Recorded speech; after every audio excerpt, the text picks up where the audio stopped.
ക്ക് സ്തുതിയായിരിക്കട്ടെ. ഞാൻ brother Shaiju Adappally, Ernakulam Saint Mary's Prayer മിനിസ്ട്രിയിൽ നിന്നാണ്. പ്രത്യേകമായിട്ടൊരു വിഷയം ചിലരൊക്കെ എന്നെ വിളിച്ച് ചോദിക്കുക തന്നെയുണ്ടായി.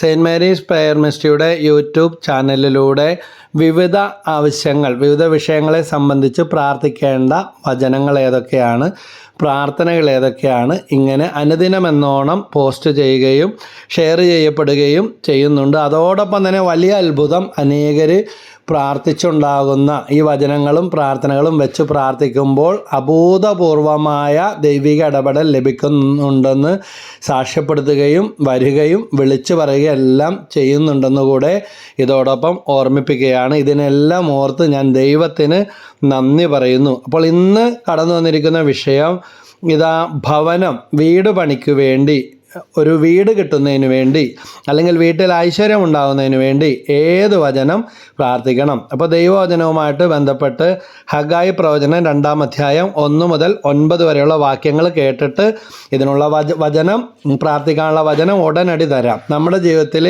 നമ്മൾ ഈ കേൾക്കുന്ന ഹഗായി 2:1 മുതൽ 9 വരെ ഒരു മാസം എല്ലാ ദിവസവും വീട്ടിലൊന്ന് പ്രാർത്ഥിക്കുക. കാരണം വീടൊക്കെ ഉണ്ട്, ഒരു വീടല്ല, പല വീടുകളുണ്ട്, അല്ലെങ്കിൽ ഫ്ലാറ്റുണ്ട്, വീട് വെറുതെ കിടക്കുന്നു, വീട് വാടക കൊടുത്തിരിക്കുന്നു, ഇനിയുള്ള വീട് പൂട്ടിയിട്ടിട്ട് വീടിന് കുഴപ്പമൊന്നും പറഞ്ഞ് വേറെ സ്ഥലത്ത് പോയി താമസിക്കുന്നു.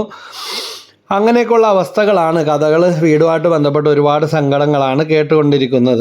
ഒത്തിരി പേർക്കൊരു വീടില്ലാത്തതിൻ്റെ വേദന, മറുവശത്ത് പല വീടുകളുണ്ടായിട്ടും ഉള്ളതിലൊന്നും തൃപ്തിയില്ല, മറുവശത്ത് ഒരു മുറി പോലും ഇല്ലാത്ത അല്ലെങ്കിൽ പണിയാൻ പറ്റാത്തതിൻ്റെ സങ്കടങ്ങളുള്ളവർ. ഇന്നാൾ ഒരാൾ എന്നോട് വിളിച്ചു പറഞ്ഞാൽ 1 ഏക്കർ ഭൂമിയുണ്ട്, പക്ഷേ ഈ കൊള്ളരുതാത്തതാന്ന് പറഞ്ഞു കഴിഞ്ഞാൽ ആ വീട് പറമ്പിന് കുഴപ്പമുണ്ട്. ഞാൻ പറഞ്ഞു, ചേട്ടാ ഞാൻ തരാം, അർഹതപ്പെട്ട അതിൽ നിന്നൊരു 3 സെൻറ്റെങ്കിലും കൊള്ളരുതാത്തണെങ്കിൽ ഒരു പാവപ്പെട്ട വീടില്ലാത്തവർക്ക് കൊടുക്കാമോ? പെട്ടെന്ന് ഇങ്ങനെ കളിയാക്കി കളഞ്ഞു. അപ്പോൾ എത്രയോ പേര് 1 സെൻറ്റ് ഭൂമി പോലും ഇല്ലാതെ വിഷമിക്കുമ്പോൾ ഇവർ പറയുന്ന അവസ്ഥ ഒരു കെട്ടപ്പെട്ട അവസ്ഥ, അല്ലെങ്കിൽ ഒരു ഐശ്വര്യം ഇല്ല, വീട്ടിലൊരു മംഗളകാര്യങ്ങൾ നടക്കുന്നില്ല, പേര് പറയാൻ പറ്റാത്ത, കാര്യം അറിയാത്ത അജ്ഞാതമായ കാര്യങ്ങൾ വീടിനെ ചുറ്റിപ്പറ്റി അങ്ങനെ പിണഞ്ഞ് കിടക്കുന്ന അവസ്ഥകൾ. അദ്ദേഹം പറഞ്ഞത് ഉള്ള ഒരു വിഷമാവസ്ഥ തന്നെയാണ്, എനിക്കത് പിന്നീട് മനസ്സിലായി. അപ്പോൾ പ്രാർത്ഥനയിലൂടെ, ഇനി അതിന് മായാജാലമൊന്നും കാണിക്കണ്ട, മാർക്കോസ് 9:29, പ്രാർത്ഥന കൊണ്ടല്ലാതെ മറ്റൊന്നുകൊണ്ടും ഈ വർഗം പുറത്തു പോവുകയില്ല. മുട്ടിപ്പായിട്ടുള്ള പ്രാർത്ഥന, വീട് വെഞ്ചിരിപ്പ്, കൂദാശ സ്വീകരണങ്ങൾ, ബന്ധന പ്രാർത്ഥന, വിമോചന പ്രാർത്ഥന, മരിച്ചവർക്ക് വേണ്ടിയുള്ള പ്രാർത്ഥനകളും കർമ്മങ്ങളും, ഇങ്ങനെയുള്ള വിവിധ കാര്യങ്ങൾ ഇതുമായിട്ടൊക്കെ ബന്ധപ്പെട്ട് അത് പ്രാർത്ഥിച്ച് തിരിച്ചറിയേണ്ടിയിരിക്കേണ്ട ഒരു മേഖലയാണ്. കൗൺസിലിങ്ങിലൂടെയൊക്കെ കടന്നു വരുമ്പോൾ അത് മനസ്സിലാവും. അപ്പോൾ ഏതെങ്കിലും ഒത്തിരിപ്പ് കടങ്ങളുണ്ടെങ്കിൽ, അല്ലെങ്കിൽ മരിച്ചവർക്ക് വേണ്ടി കർമ്മങ്ങൾ നിറവേറ്റാതെയോ പ്രാർത്ഥിക്കാതെ കിടപ്പുന്നുണ്ടെങ്കിൽ, ഏതെങ്കിലും വ്യക്തികളുടെ ശാപങ്ങളോ കണ്ണുനീരോ കുടുംബത്തിൽ വീണ് കിടക്കുന്നുണ്ടെങ്കിൽ, പിന്നെ ഓഹരി തർക്കങ്ങളുണ്ടെങ്കിൽ, അർഹതപ്പെട്ടവർക്ക് കൊടുക്കാതെ കിടക്കുന്നതോ കിട്ടിയിട്ടും തൃപ്തിയില്ലാതെ കിടക്കുന്നതോ, അല്ലെങ്കിൽ ഏതെങ്കിലും രഹസ്യ പാപങ്ങൾ കുടുംബത്തിൽ നടക്കുന്നതോ ആയിട്ടുള്ള അവസ്ഥകൾ, വ്യഭിചാരം, മന്ത്രവാദം പോലെയുള്ള കാര്യങ്ങൾ, അല്ലെങ്കിൽ കൈക്കൂലി, കരിഞ്ചന്ത, കള്ളത്രാസ്, മായം ചേർക്കൽ, തൂക്കം തട്ടിക്കൽ, മോഷ്ടിച്ചുണ്ടാക്കിയത്, ടാക്സ് വെട്ടിച്ചത്, അർഹതപ്പെട്ടവർക്ക് കൊടുക്കാത്തത്, നിരപരാധിയുടെ കണ്ണുനീര്, വിധവയുടെ കണ്ണുനീര്, ഇതൊക്കെ കുടുംബത്ത് വീണ് കിടക്കുന്നുണ്ടെങ്കിലോ അങ്ങനെയുള്ള സമ്പത്തൊക്കെ ഇങ്ങനെയുള്ള കാര്യങ്ങൾക്ക് ഉപയോഗിച്ച് ഞങ്ങൾ എന്ത് ചെയ്യും, ഇനി എന്താ ചെയ്യേണ്ടത് പലർക്കും അറിയില്ല. അപ്പോൾ നിരന്തരം പ്രാർത്ഥിക്കുകയും ഒത്തിരിപ്പ് കടങ്ങൾ തീർത്തു കൊള്ളാമെന്ന് തീരുമാനങ്ങൾ എടുക്കുകയും മുട്ടിപ്പാട്ട് പ്രാർത്ഥിക്കുകയും കൂദാശകൾ സ്വീകരിക്കുകയും ഒക്കെ ചെയ്യുമ്പോഴാണ് ഇങ്ങനെയുള്ള ബന്ധനങ്ങൾ മാറിപ്പോകുന്നത്. ഹഗായി പ്രവചനം 2-ാം അധ്യായം 1 മുതൽ 9 വരെയുള്ള വചനങ്ങളാണ് ഒരു മാസം എല്ലാ ദിവസവും വായിച്ച് ധ്യാനിച്ച് പ്രാർത്ഥിക്കേണ്ടത്. മറ്റു വചനങ്ങൾ പറഞ്ഞുതരാം. അത് പ്രകാരമാണ്: ദാരിയൂസ് രാജാവിൻ്റെ 2-ാം ഭരണവർഷം 7-ാം മാസം 21-ാം ദിവസം പ്രവാചകനായ ഹഗായിക്ക് കർത്താവിൻ്റെ അരുളപ്പാടുണ്ടായി. യൂദായുടെ ദേശാധിപതിയായ ഷെയാൽത്തിയേലിൻ്റെ മകൻ സെറുബാബേലിനോടും യഹോസദാക്കിൻ്റെ പുത്രനും പ്രധാന പുരോഹിതനുമായ ജോഷയോടും ജനത്തിൽ അവശേഷിക്കുന്നവരോടും പറയുക: ഈ ആലയത്തിൻ്റെ പൂർവ്വ മഹിമ കണ്ടിട്ടുള്ളവരായി നിങ്ങളിൽ ആരുണ്ട്? ഇപ്പോൾ അതിൻ്റെ സ്ഥിതി എന്താണ്? തീരെ നിസ്സാരമായിട്ട് തോന്നുന്നില്ലേ? എങ്കിലും സെറുബാബേൽ ധൈര്യമായിരിക്കുക, യഹോസദാക്കിൻ്റെ പുത്രനും പ്രധാന പുരോഹിതനുമായ ജോഷുവ ധൈര്യമായിരിക്കുക, ദേശവാസികളെ ധൈര്യം അവലംബിക്കുവിൻ. കർത്താവ് അരുളിച്ചെയ്യുന്നു: പണിയുവിൻ, ഞാൻ നിങ്ങളോട് കൂടെയുണ്ട്. സൈന്യങ്ങളുടെ കർത്താവ് അരുളിച്ചെയ്യുന്നു, ഈജിപ്തിൽ നിന്ന് നിങ്ങൾ പുറപ്പെട്ടപ്പോൾ ഞാൻ നിങ്ങളോട് വാഗ്ദാനം ചെയ്തിരിക്കുന്നത് പോലെ എൻ്റെ ആത്മാവ് നിങ്ങളുടെ ഇടയിൽ വസിക്കുന്നു. ഭയപ്പെടേണ്ട.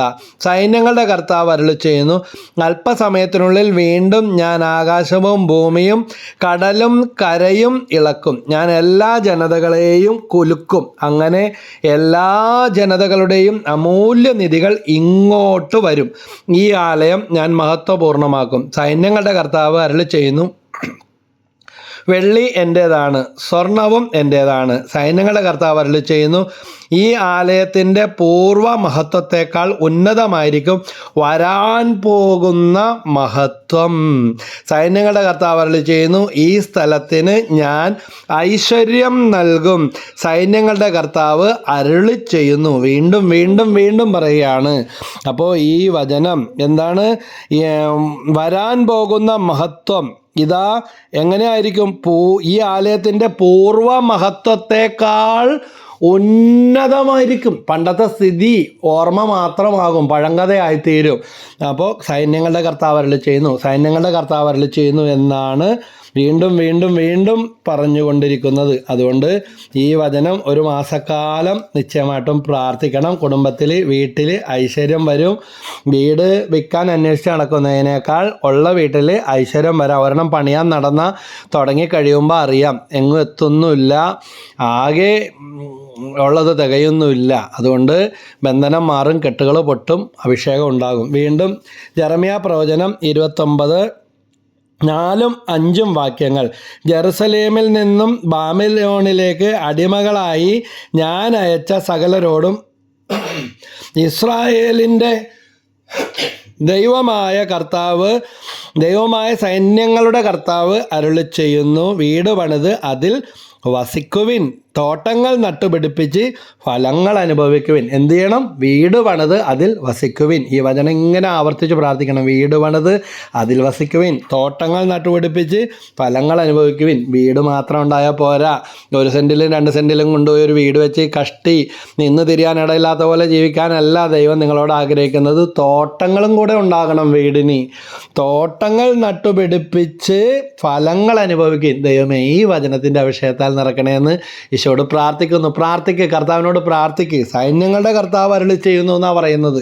അതുകൊണ്ട് ഈ കമാൻഡ്, ഈ കൽപ്പന, സർവശക്തനായ ദൈവത്തിൻ്റെ ഈ കൽപ്പന ഏറ്റെടുക്കുന്ന ദൈവമേ എന്നും പറഞ്ഞ് പ്രാർത്ഥിക്കാൻ തുടങ്ങി. ഇതാ നിങ്ങളുടെ വീട് ഇടിഞ്ഞു പൊളിഞ്ഞു വീഴാറായ ഒരു പഴയ വീടാണെങ്കിൽ, അല്ലെങ്കിൽ പൊട്ടി ഒലിച്ചുകൊണ്ടിരിക്കുന്ന തറപ്പൊക്കമില്ലാത്ത ഒരു വീടാണെങ്കിൽ, പൊട്ടലുകളും വിള്ളലുകളും ഉള്ള ഒരു വീടാണെങ്കിൽ, അല്ലെങ്കിൽ വീണ് പടിയാൻ ഒരു നയാ പൈസ പോലും കയ്യിലില്ല എങ്കിൽ നിങ്ങൾ ഈ വചനം വെച്ച് പ്രാർത്ഥിക്കുക. നിങ്ങളുടെ വഴികൾ അത്ഭുതകരമായിട്ട് തുറന്നു കിട്ടും. കുടുംബത്തിലേക്ക് സമൃദ്ധി വരും, ഐശ്വര്യം വരും, കടബാധകൾ മാറിപ്പോകും. എനിക്കിങ്ങനെ ഈ വചനങ്ങൾ പറഞ്ഞു കൊടുത്ത് പ്രാർത്ഥിച്ച് ഒരു വീടല്ല 2 വീട് 3 വീടൊക്കെ ആയ 2 വീട് വാടകയ്ക്കും കൊടുത്ത് ഒരു വീട്ടിൽ താമസിക്കുന്നു. അങ്ങനെയുള്ള പല സ്നേഹിതരും എൻ്റെ ശുശ്രൂഷയിലുണ്ട്. ഇവിടെ പ്രാർത്ഥിക്കും. 34 വർഷമായിട്ട് പ്രാർത്ഥിക്കാൻ വേണ്ടി വന്ന സമയത്ത് ഒരു വീട് പോലും ഇല്ല, ഒരു മുറി പോലും ഇല്ല. ഇപ്പോൾ ഒട്ടനവധി വീട്, പല വീടുകൾ വെച്ച് വിൽപ്പന നടത്തിയ വ്യക്തികളുണ്ട്. അതിൽ കൂടെ വരുമാനം ഉണ്ടാക്കി. അതുപോലെ 1, 2, 3 വീടുകളുണ്ട്. വീടും ഫ്ലാറ്റും ഉള്ളവർ അത് വാടകയ്ക്കൊക്കെ കൊടുത്തും അല്ലാതെയൊക്കെ ഒത്തിരി സമ്പത്ത് കൊണ്ട് ദൈവം അനുഗ്രഹിച്ച കണ്ണീരോടെ വന്നിട്ടുള്ള വ്യക്തികളെ ഓർക്കുകയാണ്. പക്ഷേ ഇന്ന് അതെല്ലാം പഴങ്കഥയായി തീർന്നു വീണ്ടും. അപ്പോൾ ജെറമ്യ 29:4-5 വചനങ്ങളാണ് പറഞ്ഞത്. വീണ്ടും പറയുന്നു, സങ്കീർത്തനം 127:1, കർത്താവ് വീട് പണിയുന്നില്ലെങ്കിൽ പണിക്കാരുടെ അധ്വാനം വ്യർത്ഥമാണ്. കർത്താവ് നഗരം കാക്കുന്നില്ലെങ്കിൽ കാവർക്കാർ ഉണർന്നിരിക്കുന്നതും വ്യർത്ഥം. ഈ വചനത്തിൻ്റെ അഭിഷേകത എന്നെ നിറക്കണേന്നും പറഞ്ഞ് ശക്തമായിട്ട് പ്രാർത്ഥിക്കണം. ആവർത്തിച്ച് പ്രാർത്ഥിക്കണം. അപ്പോൾ ഈ വചനത്തിൻ്റെ അഭിഷേകത്താൽ എന്നെ നിറക്കണമേ എന്ന് പ്രാർത്ഥിക്കുക. അടുത്ത വചനം മൂന്നാമത്തെ വചനമാണ്. ആദ്യം നമ്മൾ ഒരു 2 ഖണ്ഡിക ഹഗായി പ്രവചനത്തിൽ നിന്ന് 2-ാം അധ്യായത്തിൽ 1 മുതൽ 9 വരെ വായിച്ചു. വീണ്ടും ഇതാ ഈ വചനങ്ങൾ ജെറമ്യ 29 4, 5 വാക്യങ്ങൾ. സങ്കീർത്തനം 127:1. അടുത്ത വചനം നിയമാവർത്തനം 1:33. നിങ്ങൾക്ക് കൂടാരമടിക്കുന്നതിന് സ്ഥലം അന്വേഷിച്ചുകൊണ്ട് അവിടുന്ന് നിങ്ങൾക്ക് മുൻപേ നടന്നിരുന്നു. നിങ്ങൾക്ക് വഴി കാട്ടുവാനായി അവിടുന്ന് രാത്രി അഗ്നിയിലും പകൽ മേഘത്തിലും നിങ്ങൾക്ക് മുമ്പേ സഞ്ചരിച്ചിരുന്നു. ഇത് നമുക്കുള്ളതായിട്ട് കാണുക. അതുകൊണ്ട് ഭൂമി സംബന്ധമായ ദോഷങ്ങൾ അല്ലെങ്കിൽ വെറുപ്പോടെ ശാപത്തോടെയാണ് നമുക്കിത് കിട്ടിയത് തന്നതൊക്കെ എങ്കിൽ, അല്ലെങ്കിൽ ഇഷ്ടമില്ലാതെ വിറ്റിട്ട് പോയതാണ്, കടം കാരണം വേദനയോടെ ആ വേദന അവിടെ കിടക്കുന്നുണ്ടെങ്കിൽ, സഹോദരങ്ങൾ തമ്മിൽ വഴക്ക് കാരണം നിവൃത്തിയില്ലാത്തത് കൊണ്ട് ജീവിച്ച് കൊതി തീർന്നില്ല, വിറ്റ വീടാണ്, ആ വസ്തുവിൻ്റെ മേൽ, ആ വീടിൻ്റെ മേൽ, ആ മുറികളിൽ ഏതെങ്കിലും സങ്കടങ്ങൾ, ഏതെങ്കിലും അന്ധകാര ശക്തികളുടെ ബന്ധനങ്ങൾ, കൊതി എല്ലാം അങ്ങനെ കിടക്കുന്നുണ്ടെങ്കിൽ അതെല്ലാം യേശുനാമത്തിൽ മാറിപ്പോകും. വീടൊക്കെ വെഞ്ചരിപ്പിച്ചിട്ട് ഒരുപാട് നാളായെങ്കിൽ പ്രത്യേകമായിട്ട് അറിയാൻ പറ്റും. വെറുതെ വഴക്കുണ്ടാകുന്നു, ഒരു കാരണമില്ലാത്ത അസ്വസ്ഥതകൾ വരുന്നു, ഒരു അഭിവൃദ്ധി ഇല്ല. അങ്ങനെയൊക്കെ ആണെങ്കിൽ ഒരുപാട് നോക്കി നിൽക്കണ്ട. പുതിയ വികാരിച്ചം വന്ന കാലാവധി വരെയും നോക്കി നിൽക്കണ്ട. ഇപ്പോൾ നമ്മുടെ വീടൊക്കെ ഒന്ന് വെഞ്ചരിപ്പിക്കുക, ഒരു നഷ്ടവും വരത്തില്ല. വിശ്വാസത്തോടെ ചെയ്താൽ അത് തന്നെ ഒരു അത്ഭുതം. അതുപോലെ വിമോചന പ്രാർത്ഥനയും ബന്ധന പ്രാർത്ഥനയും കുടുംബ പ്രതിഷ്ഠാ ജപമൊക്കെ ചൊല്ലി നമ്മൾ കുടുംബത്തിൽ പ്രാർത്ഥിക്കുക. ജപമാലയുടെ കാര്യം പറയാനില്ല, പിശാചിനെതിരെയുള്ള ചാട്ടയാണ്. ജപമാല ചൊല്ലി പ്രാർത്ഥിക്കുക. അപ്പം നിയമാവർത്തനം 1:33. നിങ്ങൾക്ക് കൂടാരം അടിക്കുന്നതിന് സ്ഥലം അന്വേഷിച്ച് അവിടുന്ന് നിങ്ങൾക്ക് മുമ്പേ നടന്നിരുന്നു. എൻ്റെ ദൈവമേ, ഇതിനേക്കാൾ വലിയൊരു വചനം ഉണ്ടോ? ആരുമില്ല എന്നെ സഹായിക്കാൻ, ആരും കാണുന്നില്ല, ദൈവത്തിന് പോലും വേണ്ട എന്ന് പറയുമ്പോൾ നമ്മുടെ മുൻപേ നടക്കുന്ന ദൈവമാണ്. നിങ്ങൾക്ക് വഴി കാട്ടാനായി അവിടുന്ന് രാത്രി അഗ്നിയിലും പകൽ മേഘത്തിലും നിങ്ങൾക്ക് മുൻപേ സഞ്ചരിച്ചിരുന്നു. എൻ്റെ ഒരു സുഹൃത്ത് ഇതുപോലെ വചനം വെച്ച് പ്രാർത്ഥിച്ച് ഒരു ജോലി പോലും ഇല്ല, വഴി പോലും ഇല്ല, വീട്ടിൽ ഒത്തിരി ആൾക്കാർ എണ്ണമുണ്ട്, വാടക കൊടുക്കാൻ പോലും നിവൃത്തിയില്ലാതെ ജീവിച്ചൊരു കാലഘട്ടം, ചായക്ക് പഞ്ചസാര പോലും ഇടാനില്ലാതെ ബുദ്ധിമുട്ടിയ. പക്ഷേ ഇന്ന് വീടിൻ്റെ ആളധികം എണ്ണമുള്ളൊരു വീടാണ്, കുടുംബമാണ്. അപ്പോൾ എണ്ണത്തിനനുസരിച്ച് മുറികളൊക്കെ ഉള്ള സ്ഥലം അധികമായിട്ട്, കുടുംബ സ്വത്തായിട്ട് ഒന്നും കിട്ടിയതല്ല, പക്ഷേ ദൈവത്തിന് അസാധ്യമായിട്ടൊന്നുമില്ല. അദ്ദേഹത്തിന് വഴിയൊരുക്കി കൊടുത്തു. മനോഹരമായ വീട്. ഇപ്പോൾ അതിൻ്റെ മുകളിലും കൂടെ ഒരു നില കെട്ടാൻ, ഒരു ഫ്ലോറും കൂടെ കെട്ടാൻ ദൈവം അനുഗ്രഹം കൊടുത്തു. വിശ്വാസത്തോടെ പ്രാർത്ഥിക്കുക. നമുക്കൊന്നും നടക്കാൻ പോകുന്നില്ല, നമുക്കുള്ളതും കൂടെ പോകാനിരിക്കുകയാണെന്ന് പറഞ്ഞിരിക്കേണ്ട. അത്ഭുതം നടക്കും, ദൈവം കടന്നു വരും, ഈശോ പ്രവർത്തിക്കും. വീണ്ടും അടുത്തൊരു വചനം, ജോബ് 8:5-6. നീ ദൈവത്തെ അന്വേഷിക്കുകയും സർവശക്തനോട് കേണപേക്ഷിക്കും. കേഴുക എന്ന് പറഞ്ഞാൽ എന്താ? കരയുക എന്ന. നിരാശയുടെ കണ്ണുനീരല്ല, പ്രത്യാശയോടെ വിശ്വാസത്തോടെ കർത്താവിൻ്റെ മുമ്പിൽ, യേശുവിൻ്റെ മുമ്പിൽ കരഞ്ഞവരാരും ഉപേക്ഷിക്കപ്പെട്ട ചരിത്രമില്ല. അതുകൊണ്ട് കമിഴ്ന്ന് കിടന്ന് അല്ലെങ്കിൽ സാഷ്ടാംഗ പ്രണാമം ചെയ്ത് മുറിയടച്ച് പ്രാർത്ഥിക്കാൻ പറ്റുമെങ്കിൽ ഈ നിയോഗത്തിന് വേണ്ടി 10 ദിവസം പ്രാർത്ഥിച്ചാൽ മതി. സകല ഷഡ് മാറിപ്പോവും, കെട്ടുകൾ അഴിയും. നീ ദൈവത്തെ അന്വേഷിക്കുകയും സർവശക്തനോട് കേണപേക്ഷിക്കുകയും ചെയ്താൽ നീ നിർമ്മലനും നീതിനിഷ്ഠനുമാണെങ്കിൽ അവിടുന്ന് നിശ്ചയമായും നിനക്ക് വേണ്ടി ഉണർന്നെഴുന്നേൽക്കും. നിനക്ക് അവകാശപ്പെട്ട ഭവനം അവിടുന്ന് സമ്മാനിക്കും. ഭവനം ഒരു സമ്മാനമാണെന്നേ. വചനം ഓരോ രഹസ്യമാണ്. വചനം ഓരോ ഇരുതല വാളാണെന്ന് പറയുന്നത്. ഇത് കേട്ടില്ലേ? ഇതൊരു വലിയ ഗിഫ്റ്റാണ്. വചനം പറയുന്നത് ഭവനം അവിടുന്ന് നിനക്ക് സമ്മാനിക്കും. അപ്പോൾ ഇപ്പം തൃപ്തിയില്ലാത്തൊരു ജീവിതം, തൃപ്തിയില്ലാത്ത സ്ഥലം, അല്ലെങ്കിൽ ഒരു സ്വരച്ചേർച്ചയില്ലാത്ത അവസ്ഥകൾ, ഒരു അഭിവൃദ്ധി ഇല്ലാത്ത അവസ്ഥ, പുരോഗതി ഉണ്ടാകണം, നല്ല മുറികളുണ്ടാകണം, വീടിനകത്ത് നല്ല നല്ല സ്ഥലങ്ങൾ വേണം, കട്ടിലും മട്ടിലും ഒരു ഉയർച്ച വേണം, തറപ്പൊക്കം വേണം, നല്ല ഐശ്വര്യം വേണം, കുടുംബത്തിൽ പ്രാർത്ഥന വേണം, ഒരു സമാധാനവും സ്വസ്ഥതയും വേണം. പ്രാർത്ഥിക്കുക ഒരു നല്ല ഭവനം കിട്ടാൻ. കടം കയറി കൊക്കിലോ ഒതുങ്ങുന്നത് കെട്ടിപ്പണിയാൻ വേണ്ടി അല്ല ഉദ്ദേശിക്കുന്നത്. അങ്ങനെ വിളിക്കുന്ന പലരും ഉണ്ട്. വീട് പണിത് കടക്കണിയിൽ കോടികൾ കടം, എങ്ങനെ തീർക്കുമെന്ന് അറിയില്ല.